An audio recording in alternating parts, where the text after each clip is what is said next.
सबसे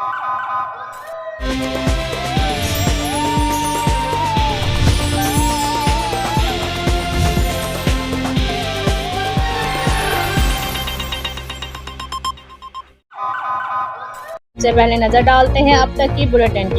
खेत से प्लेट तक मयारी खुराक की फराहमी के लिए पंजाब फूड अथॉरिटी की कार्रवाइयाँ जारी।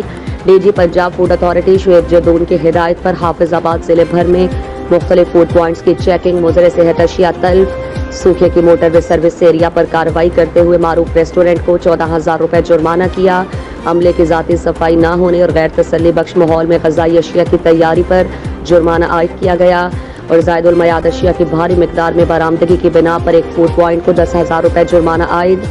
कत्ल गढ़ा चौक में वाक़ बारबेक्यू शॉप को कवायद और ज़वाबित के खिलाफ वर्जियाँ करने पर 11,000 रुपए जुर्माना आयद किया। मयार में मजीद बेहतरी लाने के लिए 30 फूड पॉइंट्स को वार्निंग नोटिस जारी किए गए और मोटरवे पर सफर करने वाले मुसाफिरों को मयारी अशिया खुरनोश की फराहमी के लिए सख्त कार्रवाइयाँ जारी रहेंगी। सेहत दुश्मन अनासिर को किसी सूरत रियायत नहीं दी जाएगी। DG food authority.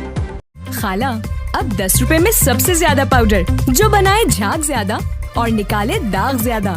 आज तो बड़े चमक रहे हो। वाह, क्या बात है। बोनस की